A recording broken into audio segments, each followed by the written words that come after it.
हम सभी लोग जानते हैं हमारे गुरुओं ने जो बलिदान दिया, इस देश की संस्कृति, इस देश की सभ्यता, यहाँ का विचार, यहाँ का धर्म, ये सभी बचाने के लिए ये बलिदान हुआ है।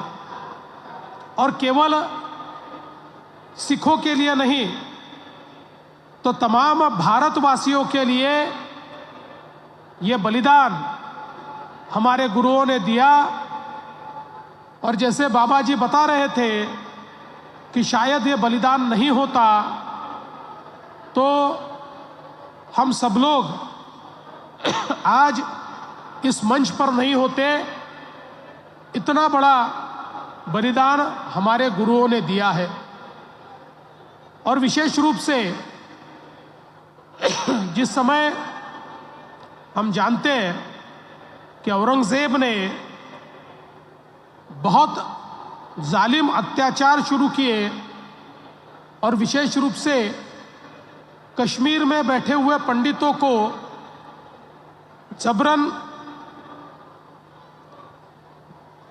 धर्मांतरण के लिए मजबूर किया गया, तो उनके सामने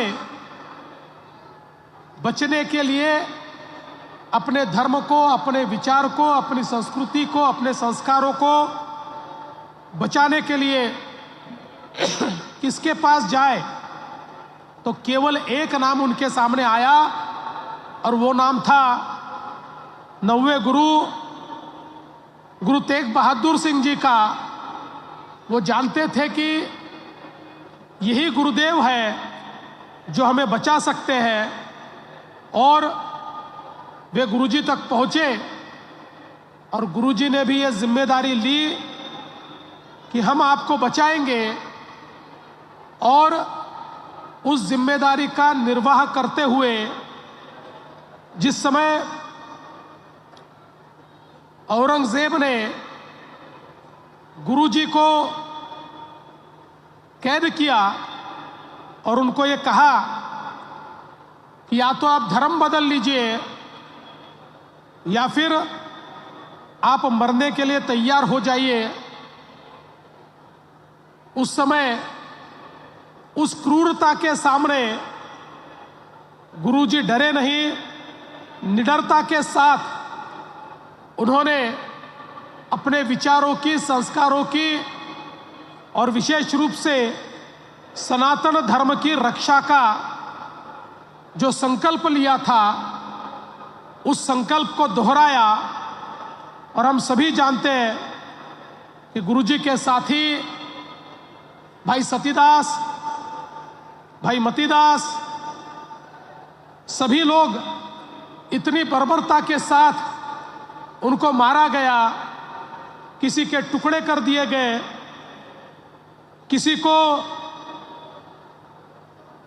गरम पानी में, गरम तेल में झोंक दिया गया और उसके बाद गुरुजी को भी, उनका भी शीश काट दिया गया।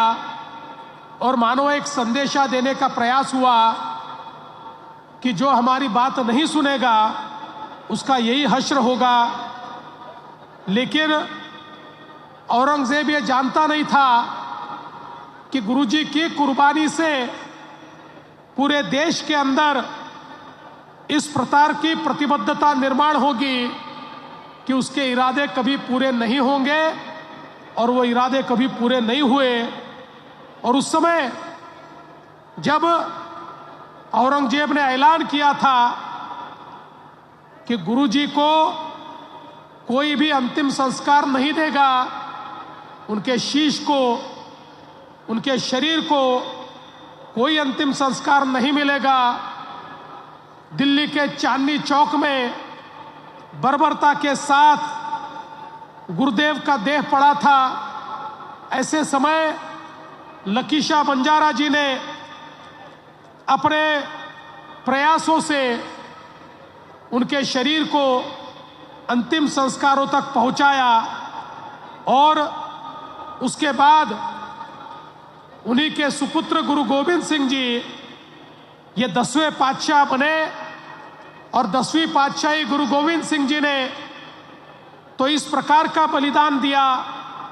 हम सभी लोग जानते हैं कि उनके 2 बेटों को पहले मारा गया, उसके बाद 2 बेटों को दीवालों में चुनवा दिया गया और दीवालों में चुनवाने के बावजूद न बेटों ने हार मानी न गुरुजी ने हार मानी।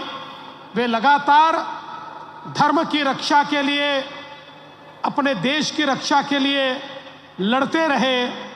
इसलिए ये जो हमारा इतिहास है, ये बहुत वीरता का इतिहास है, शौर्य का इतिहास है और ये इतिहास केवल सिख पंथ तक, सिखों तक सीमित नहीं होना चाहिए।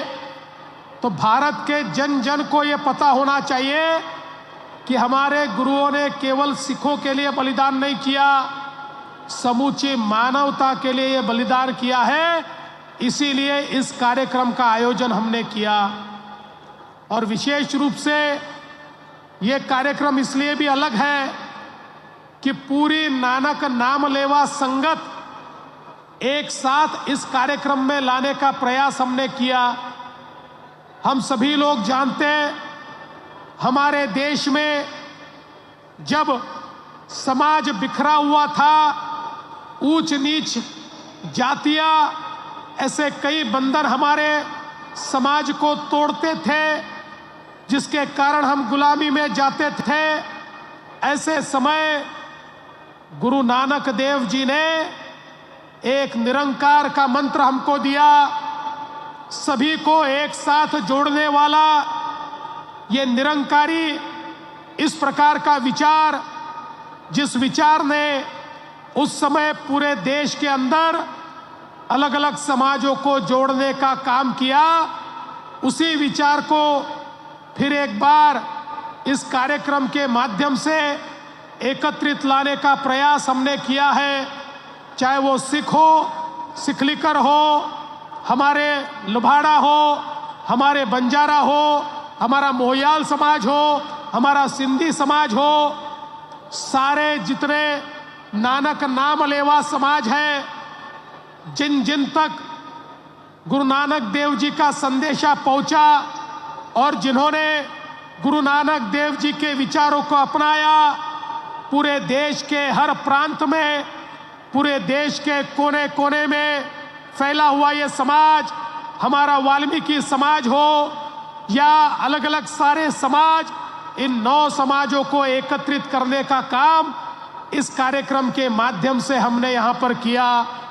और साथ में हमारे वारकरी समाज को भी जोड़ने का काम हुआ, क्योंकि बाबा जी ने अभी बताया, हमारे नामदेव जी, संत नामदेव जी, भगत नामदेव जी, ये नरसी से निकले और घुमान तक गए और घुमान में पंजाब में उनकी समाधि बनी। और नामदेव जी ने जो विचार रखे, नामदेव जी ने जो श्लोक बताए, जो पंक्तियां बताई, जो विचार बताए, उनको गुरु ग्रंथ साहिब जी में भी बहुत महत्वपूर्ण स्थान मिला और वो भी, उनके विचार भी गुरुवाणी में परिवर्तित हुए। इस प्रकार से महाराष्ट्र के हमारे इस विचार का और हमारे वारकरी संप्रदाय का हमारे सिख समाज के साथ एक अनूठा नाता जुड़ा। आज भी हम लोग देखते हैं। एबीपी माझा, उघडा डोळे बघा नीट।